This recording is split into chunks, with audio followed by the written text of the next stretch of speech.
Alright, what's this now? Yeah, no, that's fake news. I'm always right. Listen here, son. There's a lot of D&D campaigns out there. I mean, like a lot. And from what I've seen, it's basically the nerd equivalent to a white woman starting a podcast. And some fools are double dipping. Excuse me. I'm Kusal, your local dungeon master. And I decided to watch the first episode to 15 different campaigns and figure out which ones were the best. Turns out they all kind of suck, and I should have stayed a gaming channel. But don't worry, Papa DM loves his viewers, and it's time to see if anybody's worth vicariously playing D&D through. Ooh, is this really the first one? God damn, we starting off strong with this one. Good luck, future me.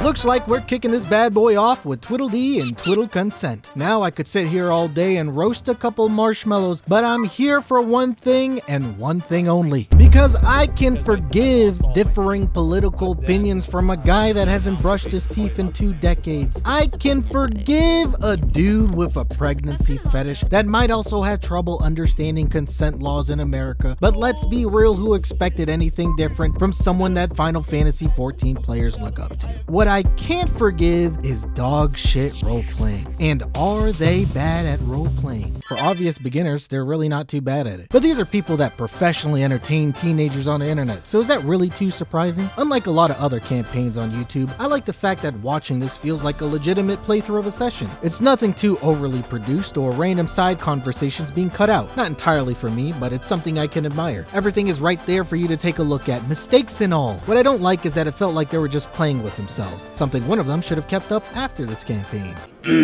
What I mean by that is that their characters didn't feel like actual characters, just extensions of themselves. Nothing wrong with that, but if I'm listening to a D&D campaign, I want to hear the stories about some wacky characters doing some wacky shit. I specifically got to give credit to their dungeon master, this guy Riku. He sets down the law, but he allows certain things through that he knows would be entertaining. Now, the first episode isn't particularly interesting. It's mainly just combat, and I'd rather have my nipples suckled by a snapping turtle than have to listen to it. On a scale of 1 to 15, 1 being the best, I'm gonna put them at 13. They don't play it anymore for obvious reasons, and that makes it a waste of your time. Maybe we change that? I don't know. We might change it later in the video. Probably not, but for right now, it's gonna be a 13. Well, boys, it was nice seeing you. Can't say I didn't expect it, but I will say that this took place immediately after I gave Asmongold a 13. So it's probably got something to do with this. My bad.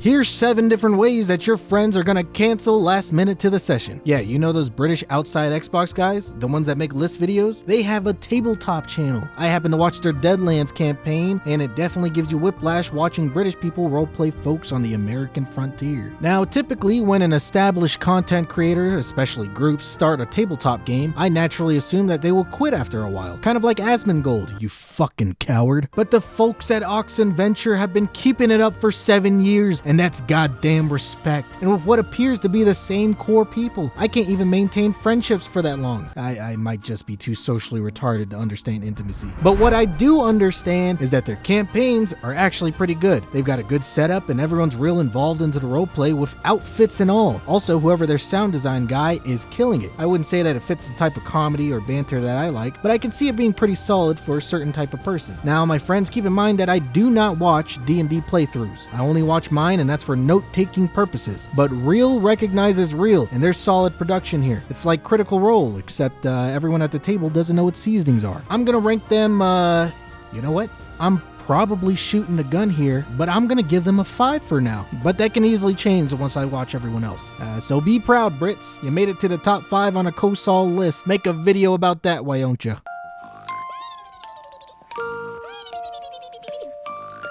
I just woke up, so my voice sounds more chocolatey than normal. That's why. Everyone who recommended this channel told me to watch either their Pipe Dreamers campaign or Goblins of Io. I decided to watch none of them because if I watch things older than 4 years, Dream would still be popular and there would be a lot less Actually, there would be the same amount of groomers. Now, I don't know how to say this. I don't think this has ever happened to me before in any of my years on this earth, but I fell asleep at my desk while watching episode 1 of their Rime of the Frostmaiden playthrough. I mean, completely zonked out. In fact, I started drooling and now the K on my keyboard keeps doubling, making me about one letter off from being the average Asmongold viewer. Sorry, low blow. I couldn't help myself. Anyways, woke myself up and rewatched it, and is that fucking Lobos? The fucking Dark Souls speedrunner? I'm not gonna lie, I was ready to shit on this campaign for making me float Z's, but homeboy saved it. I'm biased though, because I love watching Dark Souls speedrunning compilations, but this is also my video, and I never said I wouldn't be biased, so therefore I'm gonna rank World of Io a 7, solely because of my boy Lobos. There's no other reason that, and I don't plan on watching this again unless I feel like taking naps, which, depending on what kind of person you are, might be a good thing. God damn, I should record more often when I wake up. Makes me feel like a man.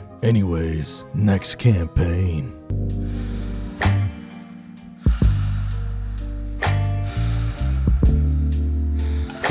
I'm not gonna lie to you, I've never watched One Piece, and I don't plan on it, because why would I watch something that takes the same amount of time as getting an associate's degree? This might also be one of the main attractions for why you'd want to watch a One Piece D&D campaign in the first place. Either that, or you just so happen to eat the devil fruit of autism. But who am I to judge? I used to be a League of Legends player, and there's nobody more socially inept than that. But the important question is, how do the folks over at Rustage compare to other campaigns? Well, they use Roll20, there's no music to rustle my few remaining brain cells, and all I've got to look at is their faces. They do have art of their characters though, so that's pretty cool, I guess. And is the guy playing Bradley doing a Jamaican accent? To be honest, Yokon, I've always been a good judge of character. Kai just seems like a weak coward. Bomba clot, that's a bold move, brother. You got my respect for that, Mr. Whitey. See, I can make that joke because you don't know my race. I could be black. I could be white. I'm neither of them. I'm Asian. Anyways, there wasn't really anything that could keep my interest while I was watching. I'm gonna have to rank this campaign as a 14. No disrespect to the folks over at Rustage, it's just not my cup of coffee. But if you like One Piece, then go sail the 7 seas and drink some devil meat or whatever the fuck they do in that show. Mind if I keep you in a jar, Grandpa? Huh? Would that keep me from having to go back to the screaming, endless hellhole of torture? Yeah, you'd be my pet forever. It would be an honor. Big Pharma on the chopping block. The Jeff Bezos of the tabletop content scene. You either love them or love to hate them. But who cares what all these other peasants on the street think about Critical Role? What's important is what did I think about them after listening to their Campaign 3 Episode 1. Well, I can honestly say that I have absolutely no feelings about Critical Role. I'm directly in the middle. Their campaign is obviously very high quality. Matt Mercer and the players are solid players, which is a given. But that's the thing, it's almost too high quality. In my opinion, a D&D campaign has got to have some scuff to it. And it being a corporation, I feel sort of takes away from the spirit of tabletops. It almost feels like the players play the game to enhance the story, when in reality, a D&D party should be the story. But I also don't entirely think this is a bad thing, because let's be real, they took what is essentially a very boring hobby to watch and elevated it for a more general audience. Now, this also has its pros and cons when it comes to new people coming into this hobby. For example, Critical Role fans are batshit insane, but that's easily fixed by telling your normie friends to suck on your appendage of choice and just to let you do your thing. Critical Role will be getting an 8 from me. Matt Mercer, if you're listening, I can be bribed to bump you up to 4. The offer's on the table. To all the bad, sexy bitches. I'm Marty Mike, 41 years old. I'm a goddamn legend. If you want to talk to me, talk to a legend, text me in my inbox. We'll make something happen. You thought I wouldn't notice that you snuck your way into my list? That's a bold move to want to be judged by me, because if you hadn't noticed, I'm kind of an asshole. Well, guess what, however the fuck you say your name? It's tax season, and I'm here to collect.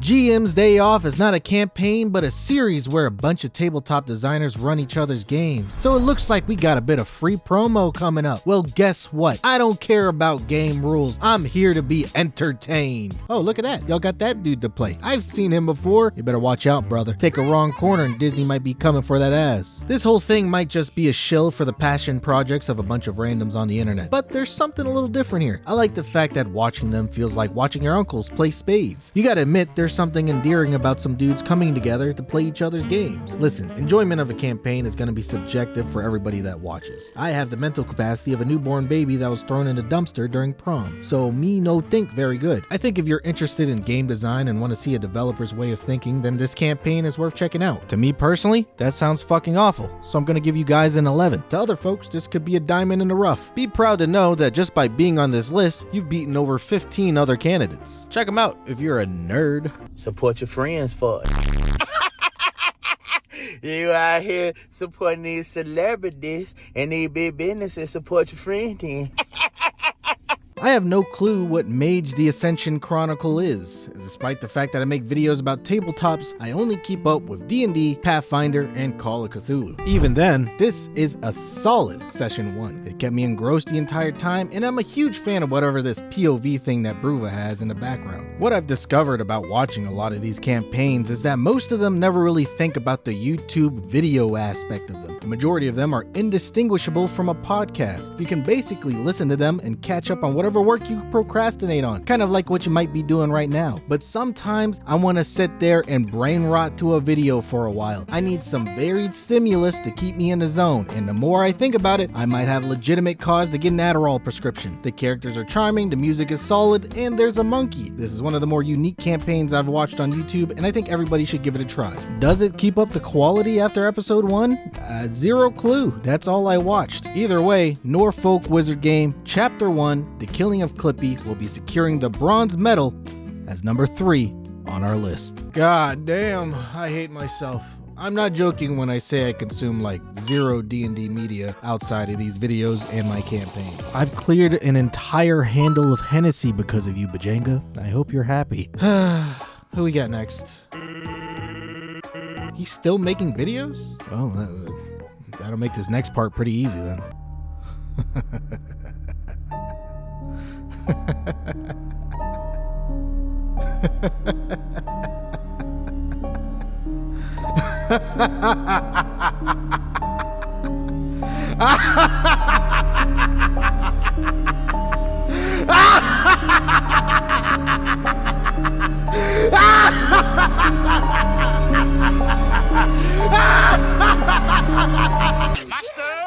Mustard, yes, but mustard?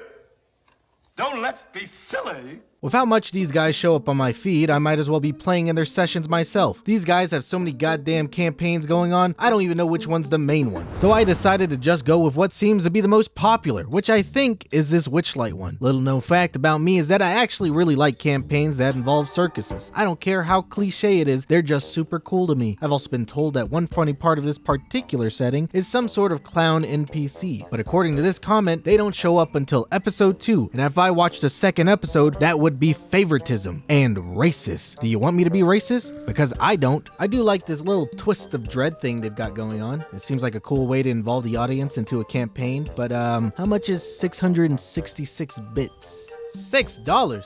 $6 in this economy? My Nvidia stock's taking a nosedive and you want me to pay $6 for this? Yeah, I don't think so, buddy. I can see why people have love for this campaign. I just happen to have none of it. You know that face that some people make when they have a slightly awkward interaction with a stranger? Yeah, that one. That was me the entire time watching. It was a little too theater kid energy for me. And this is coming from someone that watched all of Adventure Zone. So that's really saying something. Reminded me of high school, and that's a place best left behind. Unless you're Dr. Disrespect, then I guess that's your hunting grounds. Legends of Avantris is getting the 10th spot. If the campaign was anything other than cool carnival stuff, I would swap them with Rustage.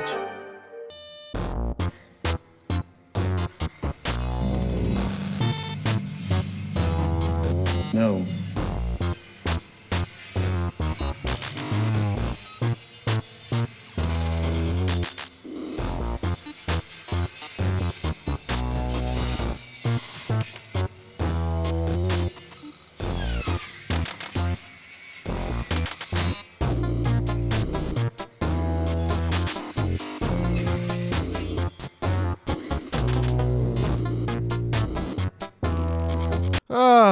How many more we got? 1, 2, 3, 4, 5. Five more? Oh my, we're almost there! 5 more! Woo! Let's go, baby! We're almost there! 5 more! Woo!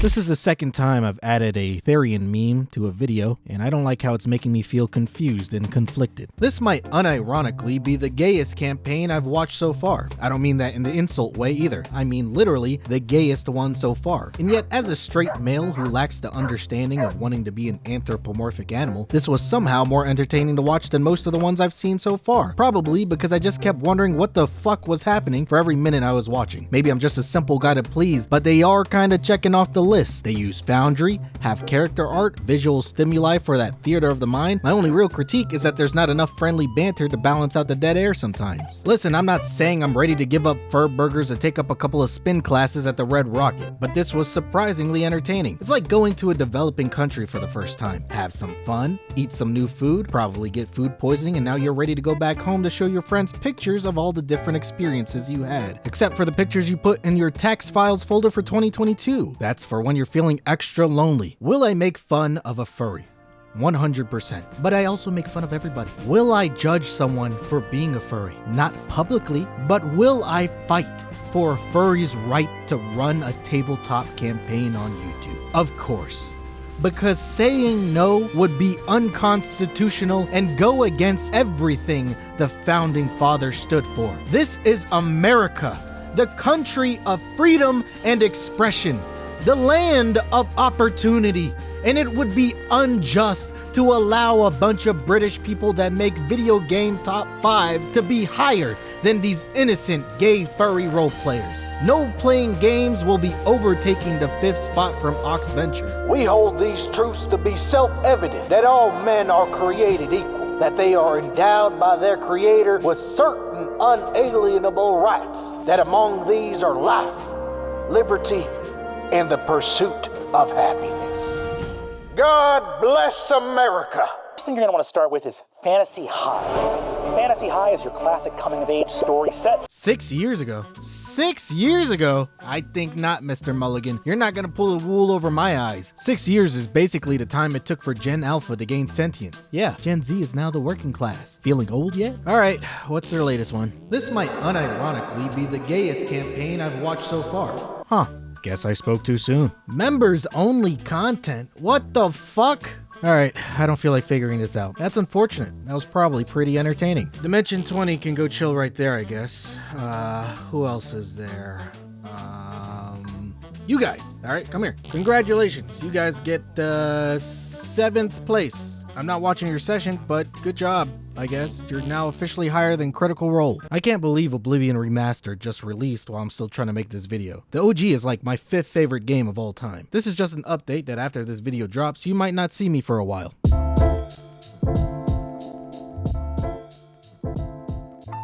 I know I said earlier I'm not a huge fan of overly produced campaigns, but this one's just too impressive not to talk about, especially coming from a channel with a subscriber base under 2,000. What can I say? I'm a sucker for the underdogs, and the players are really good at roleplay, so that's right up my alley. I will say it does feel more like an audio drama at times, but I can't confirm that they are actually playing. I do wish there was a little bit more visual stimuli in terms of what's happening though. Maybe some pictures for theater of the mind, or even just a landing pad page with the dice rolls being shown. I don't say this often, but I can legitimately say that I was engrossed in the session. It might not be the comedic type of videos I usually like, but I actually wanted to see what occurred in the story. It was like a really cool audiobook. They also take the cake for what is the most disgusting puke sound I have ever heard in my life. All over the floor and onto his clothes.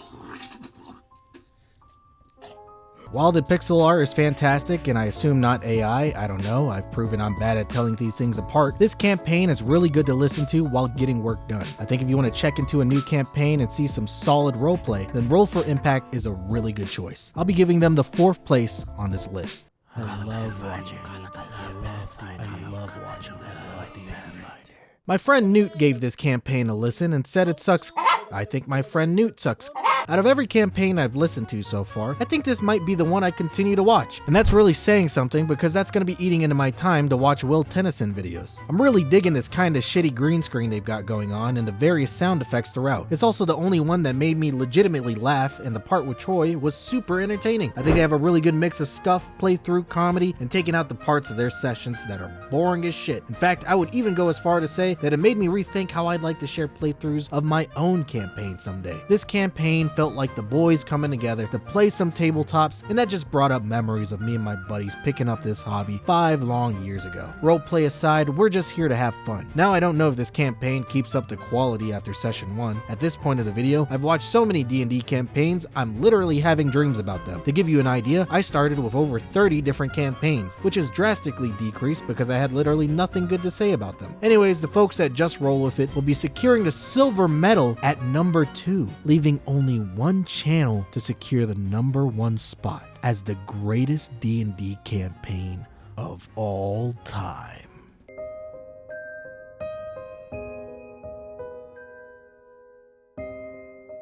There comes a time in a young man's life where he must figure out what's important to him. I have chosen tabletop RPGs and friendship, 2 things that go hand in hand. One can't survive without the other, and I don't care what Ginny D says. Playing D&D by yourself is fucking lame. As a society, we have forgotten what the meaning of D&D is. It doesn't matter what your race, sexuality, political stance, or pending legal cases regarding a sensitive topic is. D&D is all about having some goddamn fun with your friends. That's where Casket King 00 comes in. The man that just breaded you. You just got breaded. The man that taught you how to rub a pumpkin for 30 minutes straight. The man with the panties on his head. Alternate reality Sam Hyde himself. This D&D campaign consists of only Casket King and his boy that may or may not be shilling a shitty book. They don't need a virtual tabletop. They don't need atmospheric music. They don't need any fancy character art or even working microphones that don't sound like a plastic cup attached to a string. Casket King is only here to play some D&D and fix his goddamn water heater. All these other folks are out here trying to be the next Critical Role. Casket King just wants to hit his blinker and land some critical rolls. This is basically the purest form of tabletops that you can snort up your pedantic bourgeois nose. No other campaign can even compare. And maybe this is me overthinking my rankings list because I've had a growing migraine ever since I started making this godforsaken video almost a month ago. But this channel is fucking beautiful. Casket Kings fight against what the corporate entities want you to do. They seek to fill your mind with lies and to convince you that you require every little microtransaction that they pilfer from the common man. And I really hope there isn't some evil dark information I'm missing about this channel because I didn't research it enough. Casket King 00 will be taking the gold crown as the greatest tabletop campaign to have ever graced this platform. But uneasy lies the head that wears a crown. The wheel of time begins to turn, and ages come and pass. May another try to usurp his throne or die trying. I'm Kosal, your local dungeon master. Sleep with one eye open or don't sleep at all, Casket King. I'm coming for that crown, and may the best campaign win.